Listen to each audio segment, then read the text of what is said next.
Graham and Dodd model.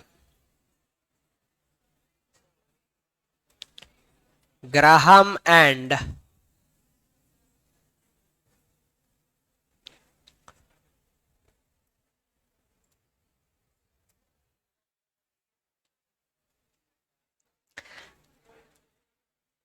as per this model,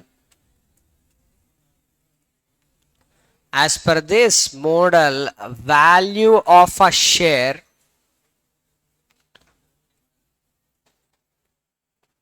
is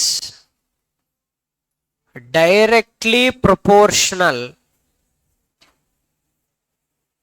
Value of a share is directly proportional to the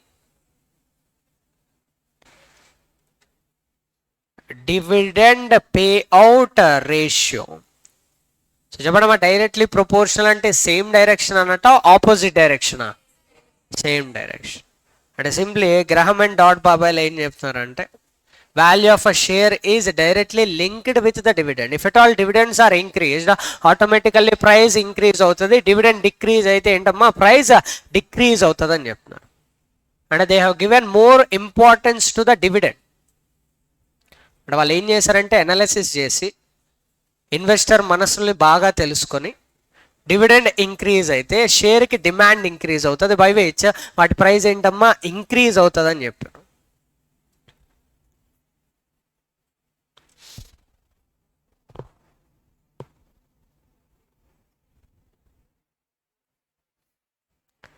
and next అదొకటే కాదమ్మా, ఇక్కడ గ్రహం and dad దేనికి importance ఇచ్చారని చెప్పుకుంటున్నాం, dividend. So that's why డివిడెండ్కి importance ఇవ్వడం కోసం they have made retained earnings constant.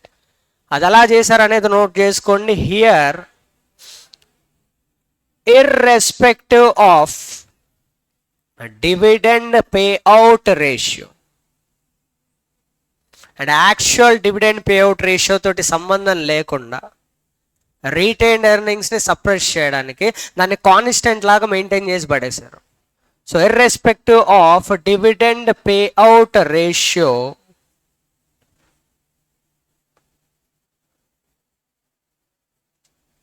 Retention ratio అంటే నథింగ్ బట్ ఏంటమ్మా, అది retained earnings will remain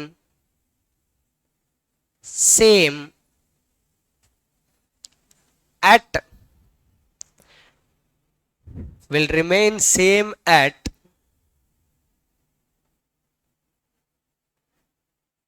33.33% of earnings, and nothing but 1/3 of earnings. So ఇంకొకసారి చెప్పండి, గ్రాహం అండ్ డాట్ మోడల్ కేసులో దేనికి ఎక్కువ ఇంపార్టెన్స్ ఇచ్చారమ్మా, dividend. And they want to establish the relationship between only dividend and share. That's why something ఒక component ని suppress చేశారు. దాన్నే మనం ఏమంటున్నాం ఇక్కడ, retained earnings by making a constant ratio. ఎంత ఇచ్చేసారమ్మా, irrespective of the dividend payout ratio 33.33% of earnings. ఆ 1/3 ఎందుకు తీసుకున్నారు అంటే వాళ్ళు ఏదో అనలైజ్ చేసి బేస్డ్ ఆన్ దాట్ అనాలిసిస్ ఏంటమ్మా ఇక్కడ 1/3 తీసుకున్నారు. అలా కాదు, ఫ్యూచర్లో ప్రమోద్ కూడా ఏదో అనాలిసిస్ చేసి వచ్చాడా, ప్రమోద్ ఏదో అనాలిసిస్ చేసి 1/2 తీసుకోవాలి అనుకుంటే 1/2 తీసుకుంటాడు. దానికి ఏమేమి ఇచ్చుకుంటాడమ్మా, ప్రమోద్ మోడల్ అని ఇచ్చుకుంటాడు. సో వాళ్ళు చేసిన అనాలిసిస్ని బట్టి ఏంటమ్మా వాళ్ళు తీసుకుంది 1/3 ఆఫ్ ఎర్నింగ్స్. నోట్ చేశారు అందరు ఇది. సో ఇప్పుడు ఇలా మోడల్ ఎలా వర్కౌట్ అవుతుందో చూద్దాం. బట్ డైరెక్ట్లీ ఫార్ములా చెప్తే ఏంటమ్మా గుర్తుండడం కష్టం, కాబట్టి మీకు తెలిసిన ఫార్ములా నుంచి న్యూ ఫార్ములా డిరైవ్ చేసుకుందాం. మీకు తెలిసిన ఫార్ములా P/E రేషియో తెలుసా లేదా? ఎస్, చెప్పడం ఏంటి, MPS divided by EPS, that is equals to MPS is equal to P/E ratio into EPS లాగా నోట్ చేయొచ్చా లేదా? Yes. Suppose let us take an example. EPS is equals to 5, P/E ratio is equals to 10. మరి చెప్పండి అమ్మా MPS ఎంత అవుతుంది? 10 into 5 that is equals to 50 MPS which is nothing but ఏంటమ్మా P naught. ఇక్కడ వరకు ఓకేనా? ఇక్కడ వరకు మీకు తెలిసిన స్టోరీ అమ్మా. MPS is equals to P ratio into EPS. Example ఏం తీసుకున్నాం? EPS 5, P by ratio 10, 5 into 10 we get 50. But ఇక్కడ మనం అబ్జర్వ్ చేస్తే ఈపీఎస్ లో మనకి బ్రేకప్ ఉంటుంది. ఏముంటుందమ్మా? Dividend per share and after that retained earnings per share. అలాగే బ్రేకప్ అబ్జర్వ్ చేద్దాం, DPS and retained earnings per share. Suppose dividend pay out ratio 80% అనుకుంటే డిపిఎస్ ఎంత నోట్ చేయాలో చెప్పండి. డివిడెండ్ పే అవుట్ రేషియో 80% అయితే డిపిఎస్ ఎంత? 4. Then retained earnings per share ఎంతమ్మా? 1. అలాగా సార్ డివిడెండ్ పర్ షేర్ 80% కాదు 20% అయితే 1 and 4. అలాగా సార్ 60% అయితే 3 and 2, 40% అయితే 2 and 3. అంతేనా? బట్ ఏ సిచ్యువేషన్లో అయినా డివిడెండ్ పేఅవుట్ రేషియో మనం చేంజ్ చేసినా ultimately dividend plus retain earnings ఏ కేసులో అయినా అల్టిమేట్లీ 5 వస్తుందా లేదా? ఎస్. సో 5 into 10 మనకు 50 కాదా? ఎస్.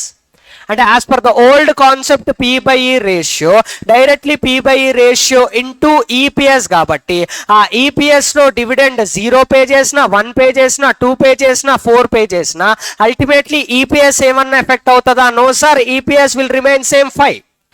బికాజ్ ఏ కేసులో అయినా కానీ అల్టిమేట్లీ ఈపీఎస్ 5 కాదా? ఎస్. మరి అల్టిమేట్లీ ఏ కేసులో అయినా కానీ ఎంపీఎస్ సేమ్ ఉందా లేదా? ఎస్. బట్ ఇది నచ్చలేదమ్మా. ఎవరికి నచ్చలేదు? గ్రహం అండ్ డాడ్. మరి నచ్చకుండా ఏం చేశారు సార్ అంటే they have made return earnings as a constant. ఎంత percentage? 33% of what? Earnings. So కొంచెం మాడిఫై చేద్దాం ఫార్ములాని. MPS P not is equal to P by E ratio into EPS కాబట్టి can I note it down as DPS dividend plus retained earnings? Yes. That is equal to E P by E ratio. It is a ratio, దానికి ఒక different name ఇస్తున్నామమ్మా. We are calling it as a multiplier. So ratio అన్నా multiplier అన్నా just synonyms అంతే. Something ఏదో ఒక different ఉండాలని చెప్పి ఆ నేమ్ తీసుకున్నారు అంతే. So multiplier into dividend will remain as usual because it is a variable plus retained earnings వాళ్ళు ఇచ్చిన పర్సంటేజ్ ఎంతమ్మా? 33.33% ఆన్ ఎర్నింగ్స్. అంటే ఎర్నింగ్స్ ఇంటూ 1/3 లాగా నోట్ చేయొచ్చా లేదా? ఎస్. దట్ ఈస్ ఈక్వల్స్ ఏంటమ్మా? P not. ఒకసారి టెస్ట్ చేద్దాం కరెక్టో కాదో. యాజ్ యూజువల్ ఎర్నింగ్స్ ఎంత తీసుకున్నాం మనం? 5. And multiplier or else P by ratio ఎంతమ్మా? 10. Suppose dividend pay out ratio is equal to ఒక కేసులో 75% తీసుకుందాం and dividend pay out ratio is equals to another case 40%. ఇప్పుడు క్యాల్కులేట్ చేద్దామమ్మా. P not is equals to multiplier ఎంత? 10 కాదా? Yes.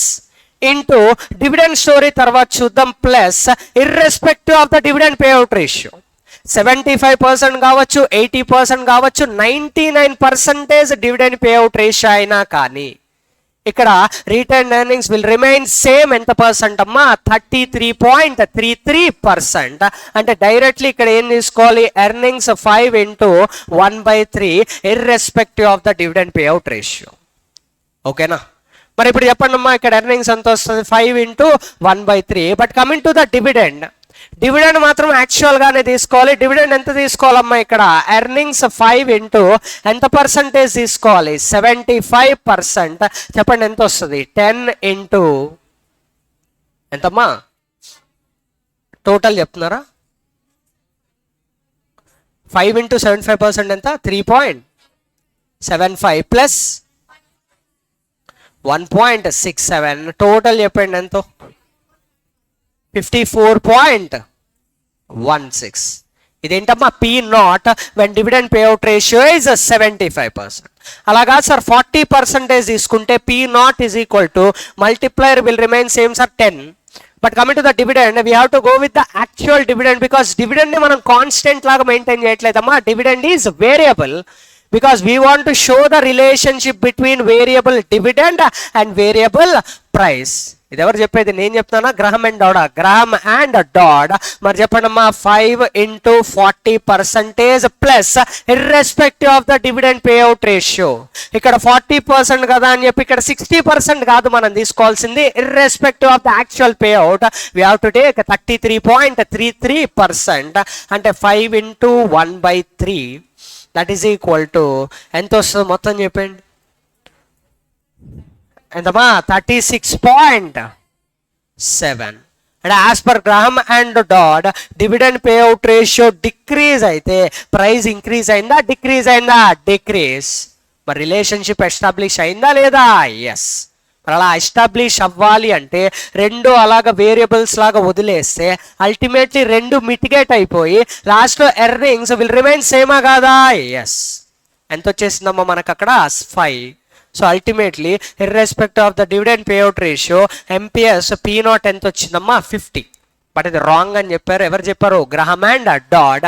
అలా wrong అని చెప్పి ఏది కాన్స్టెంట్ మెయింటైన్ చేశారు? Retained earnings by which dividend payout ratio change అయితే ప్రైస్ సేమ్ ఉందా, చేంజ్ అయిందా? చేంజ్. మరి చెప్పడమ్మా చూడకుండా. సో ఈ ఫార్ములా మర్చిపోతే థింకింగ్ ఎక్కడికి వెళ్ళాలి? P/E ratio. దాన్ని ఒక్కసారి గుర్తు చేసుకుంటే ఎక్కడ మిస్టేక్ అవ్వదు. చెప్పండి, P0 is equal to P/E ratio. దాన్నే మనం ఏమంటాం? మల్టిప్లయర్ అంటాం. ఇంటూ నెక్స్ట్ ఏం రావాలి మనకి? Total earnings. బట్ ఎర్నింగ్స్ ఎలా వస్తుంది? Dividend plus retained earnings.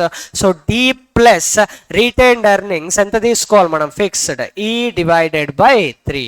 So చెప్పడమా చూడకుండా P0 is equal to into D plus E divided by 3. So ఈ ఫార్ములా నోట్ చేసుకోండి.